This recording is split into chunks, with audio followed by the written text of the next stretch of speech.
Assalamualaikum warahmatullahi wabarakatuh. Saya Residu ini dengan NIM 23050218. Prodi PGMI, mata kuliah Tasinul Al-Quran dengan dosen pengampu Ibu Novitayanti MPD. Nah, di sini saya akan menyampaikan poin-poin penting yang saya dapatkan dari kajian-kajian keseharian Rasulullah. Nah, insya Allah dengan kajian ini dapat mencontoh atau perilaku Rasulullah dan menjadikan kita lebih baik ke depannya. Yang pertama yaitu Nabi diperintahkan bangun pada tengah malam, jam 12 malam lewat sedikit. Nah, itu waktu Nabi sudah bangun. Nah, kita masih melek. Yang kedua yaitu kapan bangun pagi paling terlambat, yaitu pada azan pertama sebelum subuh dan berjarak selama 10 menit agar yang sepanjang qiyamul lail bisa beristirahat dan membangunkan yang masih tidur. Yang ketiga yaitu kapan tidur malam. Nabi tidak suka tidur sebelum Isya dan tidak suka begadang setelah Isya.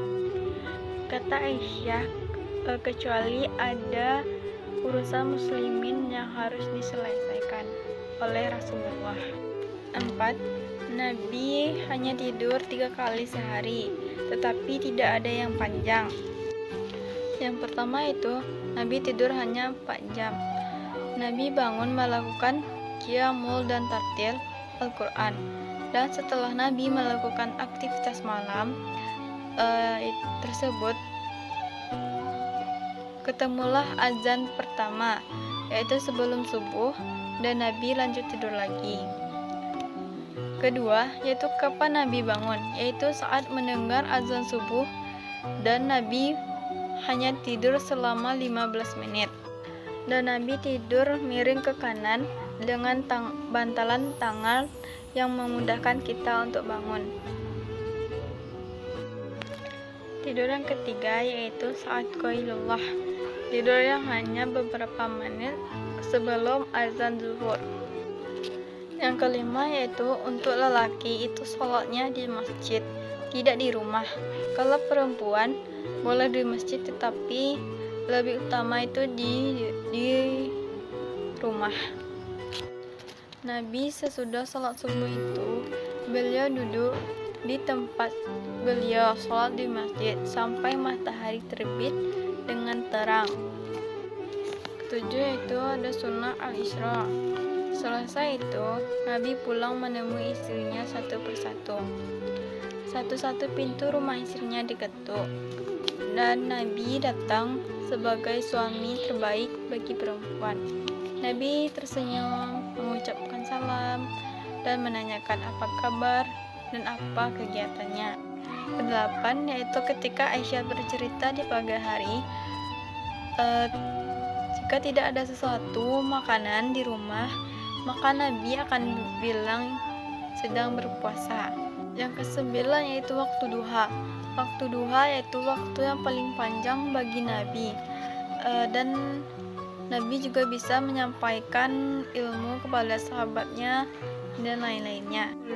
Yaitu setelah selesai sholat zuhur, Nabi duduk dengan para sahabatnya kadang-kadang dan kadang-kadang tidak, dan terkadang Rasulullah melewatkan waktunya untuk controlling pasar dan sebagainya.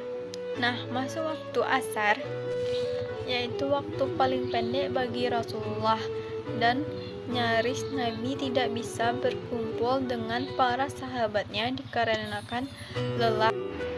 Ke-11 yaitu mengawali hari dan menutup hari.